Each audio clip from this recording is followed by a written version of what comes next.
Bueno, continuamos ahora.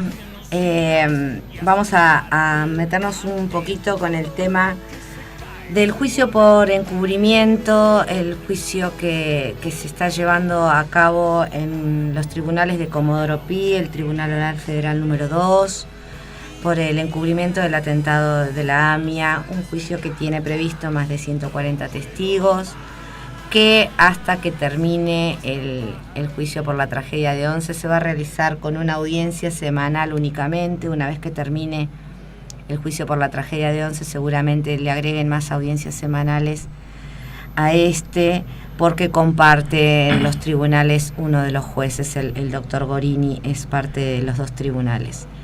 En este juicio están procesados el expresidente Carlos Saúl Menem, el ex juez de la causa AMIA, el doctor Galeano, y bueno, y para hablar un poquito más y para que nos cuente cómo fue el inicio y cuáles son las expectativas que tienen los familiares de APEMIA, vamos a estar hablando con Pablo Gitter. Hola Pablo, ¿nos estás escuchando? Sí, bajo, pero te escucho. Bueno, a ver si lo pueden solucionar los chicos. A ver. ¿Ahora? Perfecto. Perfecto. Bueno, buenos días, gracias por atendernos, Pablo. Buen día, Pablo. Mario Ganorga, al micrófono. Muchas gracias por llamados, ¿no? Pablo, decime una cosa. ¿Cómo estás viendo el desarrollo de este proceso?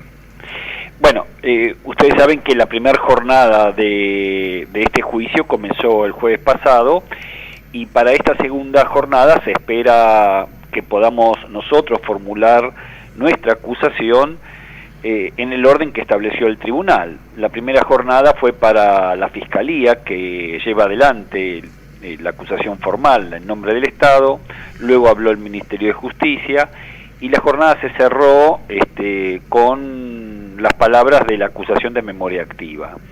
Este jueves nos toca a nosotros poder hablar, y con nosotros estarán también otro grupo de familiares y la querella de Daya y AMIA. Esta es la forma que tiene. ¿Cómo lo vemos? Nosotros esperamos que ojalá se pueda condenar a todos los acusados a las máximas penas. No tenemos mucha esperanza de que esto suceda, y para el caso de que así suceda, tampoco tenemos mucha esperanza de que vayan presos. Fíjate que entre los acusados está la primera plana del país. Me refiero al expresidente Menem, al ex jefe de los servicios de inteligencia, Hugo Anzorregui, sí, a la primera línea de la ex Secretaría del Estado, ¿no?, de inteligencia, y los principales comisarios y represores de aquella época. Es difícil pensar que los van a condenar. Pero independientemente de eso, ¿cuál es lo que uno va viendo, va olfateando de la actitud del tribunal? O sea, ¿qué lo ven, además de la imparcialidad, ¿no?, que normalmente tienen, la forma como se está manejando el proceso? ¿Lo ven favorable o desfavorable para los intereses de la querella? Mira, con toda honestidad, no es mucho lo que pudimos ver. Claro, la primera audiencia se leen primero las imputaciones. Exactamente. De todas maneras, sí te puedo decir que nos parece, el tribunal ha tenido una conducta aparentemente muy imparcial, y de entrada, después de decir buen día, cortó la primer maniobra de la querella de Galeano para darle largas a este asunto y plantear nulidades, y le dijo, bueno, lo consideramos otro día, vamos a lo sustancial, empiecen la acusación. Hubo un segundo intento por ahí de decir que no se estaba leyendo exactamente lo que había que leer, también la cortaron, con lo cual da la impresión que el tribunal no se achica ante formalismos.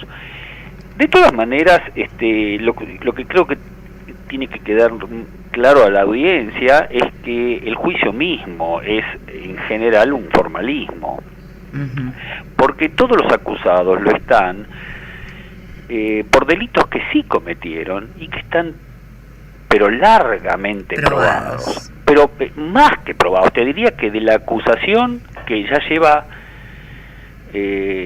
4 años, es del 2011,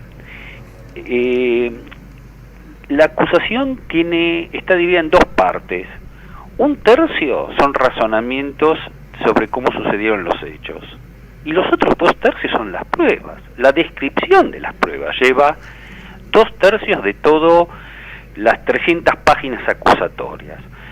¿Entendés entonces que no hay mucho por donde defenderse? Las pruebas están arriba de la mesa. Y entonces, ¿por qué digo que es un problema formal? Porque a pesar de tanta prueba, lo que a Nisman, en ese momento fiscal que pidió la elevación a juicio, y a estos fiscales, les cuesta hacer una acusación que puede hilvanar cada uno de los hechos con un plan criminal. Por ejemplo, ¿es cierto o no es cierto que le pagaron a Tejeldín? Es cierto. ¿Y es cierto o no es cierto que tal allanamiento fracasó? Es cierto. ¿Y es cierto o no es cierto que se abusó de autoridad, se privó de la libertad de otros, se hizo tortura? Todo eso es cierto, pero parece que fueran delitos aislados unos de otros y no parte de un plan. Entonces, con delitos aislados es como si te acusaran de cruzar la esquina borracha o no por la senda peatonal, y no como parte de un problema más general de la sociedad, que es en este caso el problema de que aquí hubo un encubrimiento de la acción criminal misma por parte del Estado. Pablo, va a ocurrir un hecho institucional muy importante. En todo juicio oral, luego de la lectura de las acusaciones, se inicia con la indagatoria de los imputados. Sí. Vamos a tener por segunda vez a un presidente constitucional que estuvo 10 años en el poder, sentado en el banquillo de los acusados para ser indagado por un crimen de lesa. Es decir, ¿cómo están ustedes preparados para afrontar este episodio? Déjame que te haga una aclaración. Realmente no pensamos que esté sentado en el banquillo de los acusados. No, como vos decís, sería la segunda vez. En realidad es la tercera. En la primera fue condenado a 7 años de prisión y todavía no lo cumple, apelando los fueros que el mismo partido de gobierno le sostiene al doctor Menem. La segunda vez fue liberada por la presión del poder político de Córdoba de la causa criminal por el atentado de Río Tercero, donde él quedó involucrado, y recién en la Cámara Federal de Córdoba pudieron salvarlo de la acusación, que quedó apelada, y bueno, como quedó apelada mal y tarde, por un problema formal, no llegó a juicio.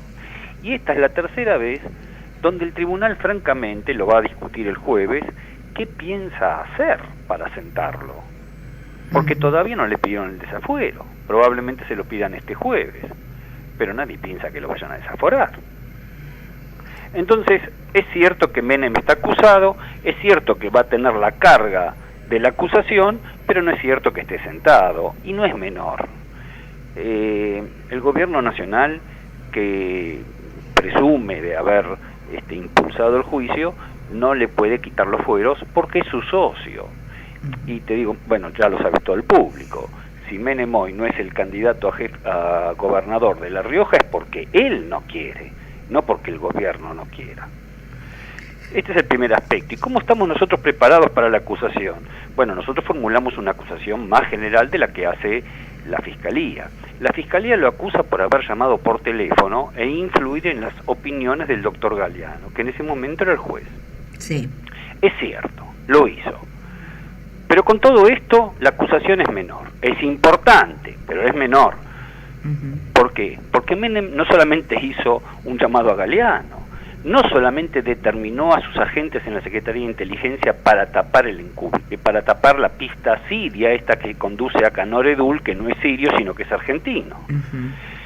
Lo que Menem hizo fue formar parte de un sistema de complicidades que se deshace de su propia responsabilidad criminal en el atentado y pretendió desviar las investigaciones no solamente de Canor Edul, sino que fabricaron un juicio de una supuesta investigación que era totalmente trucha y que se llamó juicio histórico, que fue desde el 2001 al 2004 y que lo tuvo como protagonista el Tribunal Oral Federal número 3, que largó a todos los presos, todos ellos de la, digamos, la primera línea que cometió el atentado, delincuentes comunes, policías bonaerenses, agentes de inteligencia, vinculados todos ellos al aparato del Estado.